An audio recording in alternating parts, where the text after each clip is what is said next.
हमारे साथ मौजूद हैं इन्हीं मौजूआत में बात करने के लिए जनाब फजील अहमद साहब, और हमेशा वक्त पे रहते हैं, और बहरहाल आज फिर हमारे साथ मौजूद हैं। बहुत शुक्रिया आपका। आपका भी शुक्रिया साहब, आप अपना कीमती वक्त देते हैं और माशाल्लाह जंग में शामिल तो हुए हैं, ये बिल्कुल बात साफ है। और ये एक ऐसी जंग में शामिल हुए हैं जो अमेरिका के लोग खुद नहीं चाहते थे, और अमेरिकी जो सर्विस मेंबर हैं वो पूरी तरह से खतरे में आ चुके हैं। तो एक तो ये सवाल था। दूसरी बात ये कि जीडी वैंस जो मुज़ाकरात होने वाला है इस्लामाबाद में उसमें नहीं रहेंगे, तो क्या आपको क्या लगता है कि अपने तमाम मौज़ूआत के बिना पे घिर चुके हैं पूरी तरह से ट्रंप? देखिए, जब जीत होती है जी तो घर की गलतियां भी इंसान को दिखाई नहीं देती, क्योंकि जीत का जश्न होता है तो गलतियों पर भी ध्यान नहीं जाती है। लेकिन जब हार होती है तो सबसे अपने घर में ही फूट पड़ जाती है। एक दूसरे के बिल्कुल ऊपर दोषारोपण करने लगते हैं, उनको कसूरवार बता देते हैं, एक दूसरे पर आरोप प्रत्यारोप का दौर शुरू हो जाता है। जी जी इसी बात से ये एहसास हो गया कि अमेरिका हार गया ईरान की जंग। ईरान ही नहीं, इस पूरे जंग को हार गया वो, क्योंकि आज जेडी वेंस को पाकिस्तान नहीं भेजा जा रहा है। इसके पीछे की वजह जो बताई प्रेसिडेंट ट्रंप ने, उनकी सुरक्षा कारणों से नहीं भेजा जा रहा है। लेकिन आप भी समझते हैं, दुनिया भी समझती है इस बात को कि क्यों नहीं भेजा जा रहा है। सुरक्षा कारण से तो फिर तो पाकिस्तान ही नहीं जाना चाहिए, किसी को भी नहीं जाना चाहिए। हाँ सही बात। तो कोई सुरक्षा कारण नहीं है, कारण है कि घर में सिर फुटौल शुरू हो गई है। कहते हैं ना, सिर फुटौल। घर में जब कोई परेशानी आती है तो अगर वो हारी हुई परेशानी है तो सिर फुटौल होती है आपस में एक दूसरे की। वो उसको बुरा कहता है तो वो उसको बुरा कहता है। और जब इंसान जीत जाता है ना तो जश्न के जोश में चीजों को भूल जाता है। किसी ने अगर कुछ गलत किया भी है तो उस पर ध्यान नहीं जाता है किसी का। तो जो जेडी वेंस के साथ आज हो रहा है अमेरिका में, उससे ये मालूम हो रहा है कि अमेरिका बैकफुट पे है, हारा हुआ महसूस कर रहा है और एक दूसरे का सिर फुटौल शुरू हो चुकी है। और वो अब बाहर आ चुकी है। मतलब एक होता है कि लड़ाई घर के अंदर होती है, एक होता है कि वो बाहर आ जाती है। तो ये बाहर आ गई लड़ाई, समझिए। सवाल ये नहीं है कि कल मीटिंग में क्या होगा या इस्लामाबाद में क्या होगा, डील फाइनल होगी नहीं होगी वो अलग विषय है। जी लेकिन एक बात तो तय हो गई कि अमेरिका में आपस में सिर फुटौल शुरू हो गई और एक दूसरे पर आरोप प्रत्यारोप का दौर शुरू हो गया। अब 2-4 दिन में अगर ये मीटिंग अनसक्सेस होती है इस्लामाबाद में, तो जेडी वेंस का भी बयान आएगा, आप देख लीजिएगा, ट्रंप के खिलाफ।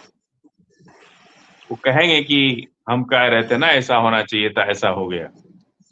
जेडी वेंस भी चुप होने वाले नहीं है, हाँ वो भी प्रेसिडेंट ट्रंप के खिलाफ बोलेंगे।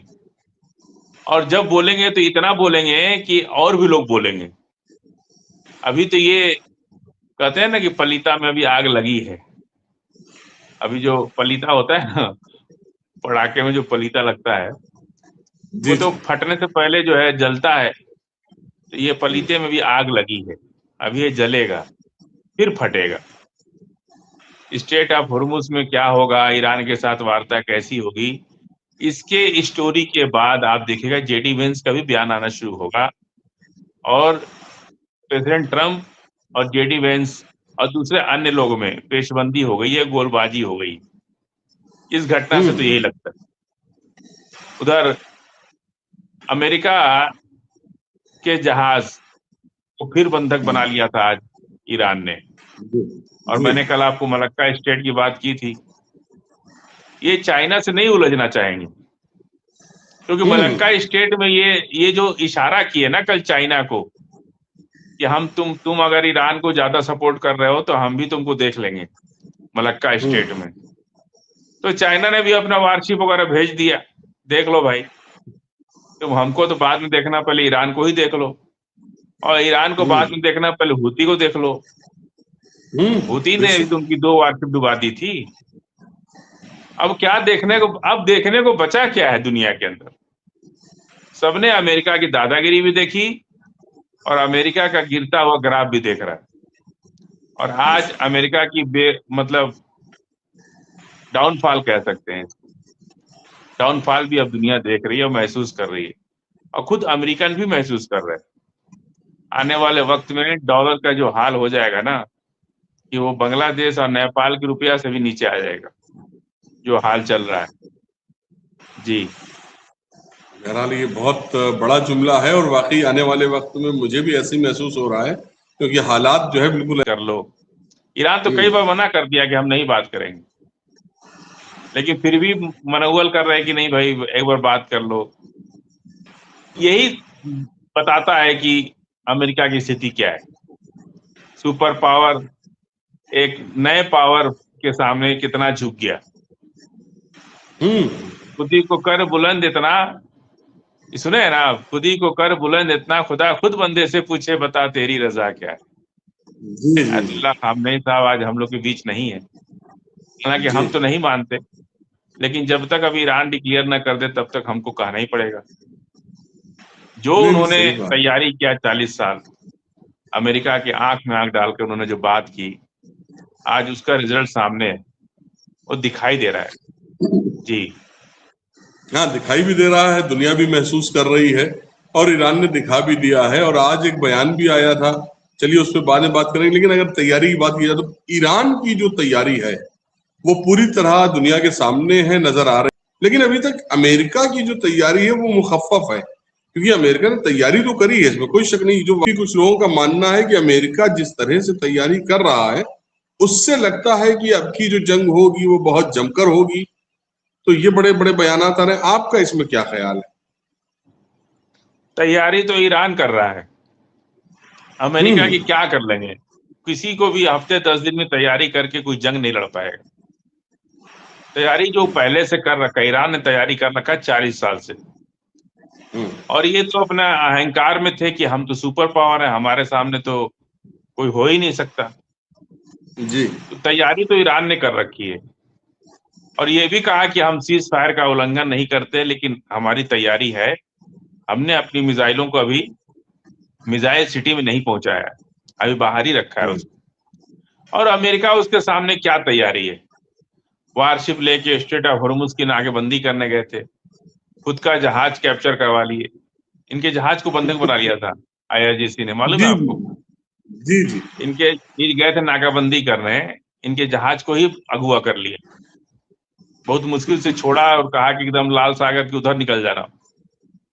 एकदम स्ट्रिक्टली ऑर्डर किया कि एकदम लाल सागर से आगे निकल जाना, नहीं तो फिर तुम्हारा खैरियत नहीं है इधर।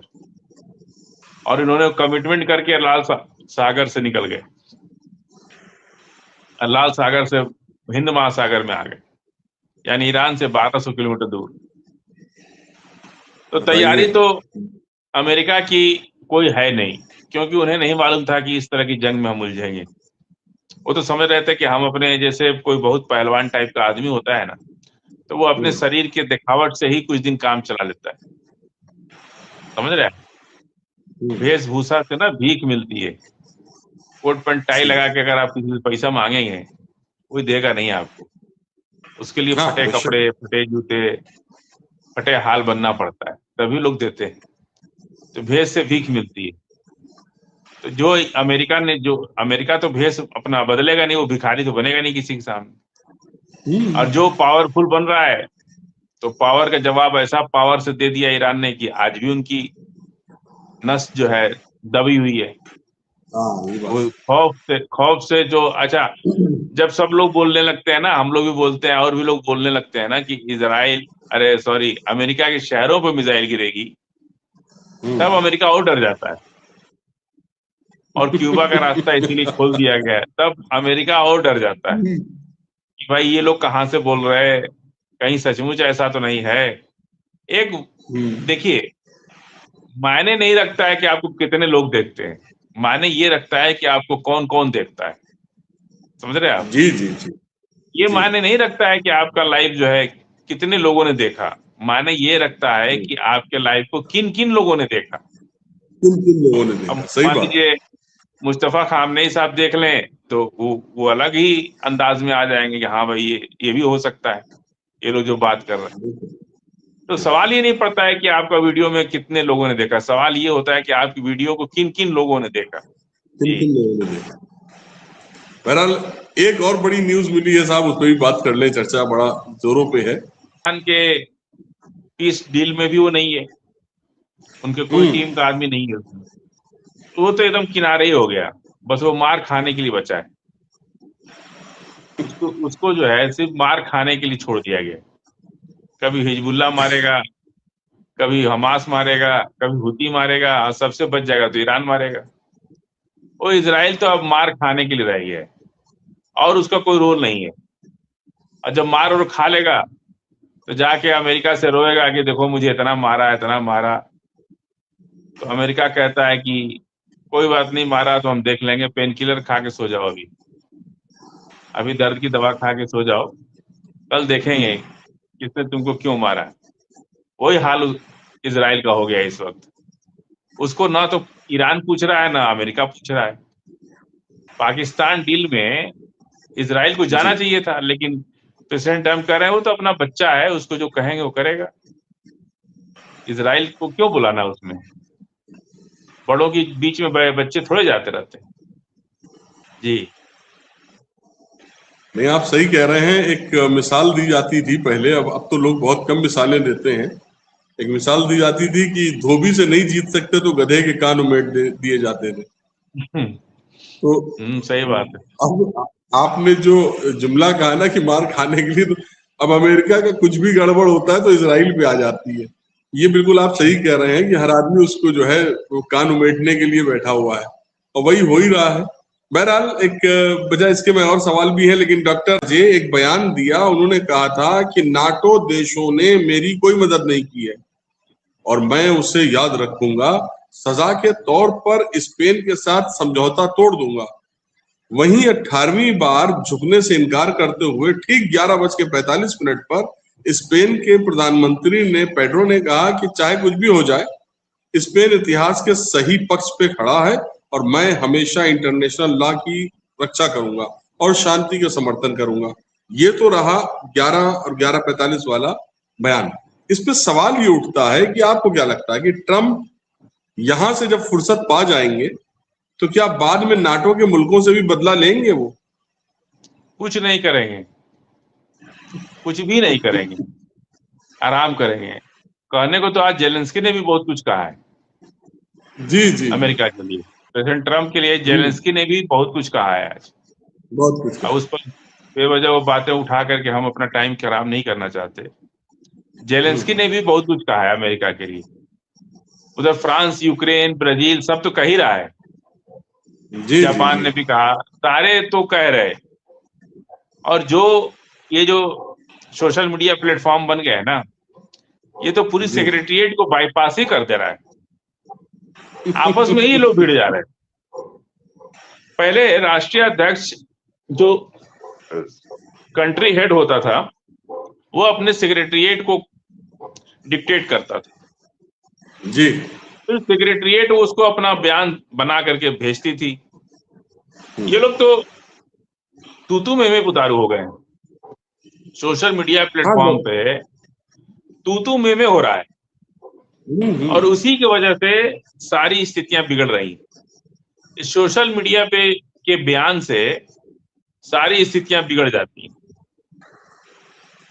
जो भी अगर डील होनी भी है तो नहीं हो पाती है। जी, अपनी जबान का तो बड़ा मसला, खास तौर से कुछ जबान का इस्तेमाल किया, बहुत ही खराब रहा। बिल्कुल आप सही कह रहे हैं। हमारी रोटी का बंटवारा कर दो, तो उसने तराजू के दोनों पलड़ों पर रोटी तोड़ तोड़ के डाल दी और जहां ज्यादा होता था उसको तोड़ के खा लेता था। फिर जब ये पलड़ा ज्यादा होता था तो इधर की रोटी तोड़ के खा लेता था। ऐसे ही करते करते पलड़ा बराबर करने के चक्कर में पूरी रोटी चली गई और लोमड़ी बेचारी हाथ पे हाथ रख के चली गई। तो मुन्नीर साहब क्या करेंगे? वही काम करेंगे। उनको क्या करना है? चिट्ठी तो ट्रांसफर करनी है, इधर की चिट्ठी उधर कर देनी है, और क्या कर सकते हैं? बिल्कुल वो लिंक होते रहे। बहरहाल मैं अपने अगले सवाल की तरफ, आप लोग इतनी अहमियत देते हैं, गौर से सुनते हैं और एतमाद, ट्रस्ट रखते हैं, ये बड़ी बात। डरावे, समझ रहे हैं आप? अच्छा। तो ईरान के पास तो सबसे बड़ा हथियार है स्टेट ऑफ हॉर्मुज, बाकी किसी मिसाइल की जरूरत ही नहीं उसको। जी जी जी। बहरहाल पास आएगा तो उसको डुबो दिया जाएगा। बयान तो ऐसे लग रहे हैं कि इस बार की मुज़ाकरात से कोई हल नहीं निकल पाएगा, लेकिन अब इस जो होने वाले मुज़ाकरात हैं उनके बारे में आपका अपना क्या नजरिया है? क्या हल निकलेगा, कुछ अंदाजा है? कुछ प्रिडिक्शन दे दीजिए। क्योंकि अमेरिका इतना न पिट चुका है कि अब वो कुछ न कुछ तो हल निकालेगा ही। लड़ने की स्थिति अब नहीं है अमेरिका की, वो ताकत नहीं है। क्योंकि अगर वो अमेरिका का हित सोचेंगे तो इसे डिप्लोमेसी टाइम समझेंगे, मतलब एक डिप्लोमेटिक टाइम है जहां आप बच जी के निकल सकते हैं जी कि जी। सांप भी मर जाए और लाठी भी न टूटे। लेकिन अगर आप उलझे, अमेरिका अगर ईरान से उलझा जी तो उसकी स्थिति भी हिटलर और मुसोलिनी जैसी हो जाएगी। अगर हिटलर और मुसोलिनी भी टाइम पर अगर समझ गए होते तो उनका इस तरह का अंत नहीं होता। तो अगर इनको अपने आप को मिटा देना है, अमेरिका को खत्म ही कर देना है, तब तो उसके लिए सुसाइड कर लें, मतलब सुसाइडल अगर ले लें निर्णय, तो उस पर तो कोई बात नहीं हो सकती। लेकिन जो हम लोग महसूस कर रहे हैं किसी कंट्री के लिए कि कोई कंट्री अपने को जी बचाते हुए एक फेस सेविंग करके निकल जाए, जैसा कि तबरेज जी भाई बोलते हैं ना कि फेस सेविंग खोज रहा है, तो वो सबसे बेहतर तरीका होता है कि आप अगर किसी उलझन में फंस गए हैं तो फेस सेविंग करके धीरे से निकल लीजिए वहां से। अगर मान लीजिए आपको कोई 40-50 आदमी घेर ले तो वहां पावर दिखाने की जरूरत नहीं है, वहां कमजोर बन के निकल जाइए। टाइम वो टाइम अच्छा वही है कि आप कमजोर बन के निकल जाइए, वहां अपना पावर दिखाने की जरूरत नहीं है। जहां पावर दिखाना है फिर दिखा लेंगे, जिंदा रहेंगे तो फिर दिखा लेंगे। तो अमेरिका भी अगर उसी डिप्लोमेसी का इस्तेमाल किया और अपने देश के लिए अगर उसने बेहतर सोचा तो किसी भी कीमत पर इस डील को फेल नहीं होने देगा, हर तरह से कामयाब होगा। और नहीं वो कोई धोखा और कोई अपने आप को मिटाने के लिए कोई प्लानिंग कर रहा है कि नहीं हम भले खत्म हो जाएंगे लेकिन सामने वाले को खत्म कर देंगे, फिर तो ये बड़ा मुश्किल है कहना कि क्या होगा मीटिंग में। अगर वो बिल्कुल। बचना चाहते हैं तो बिल्कुल किनारे से निकल जाए, यही फायदा है। अमेरिका से उलझने में इस वक्त ईरान से उलझने में अमेरिका को कोई फायदा नहीं, सिवाय नुकसान। मिलना कुछ नहीं है, हासिल कुछ होना नहीं है, नुकसान के लिए बहुत कुछ है उनके पास। जी।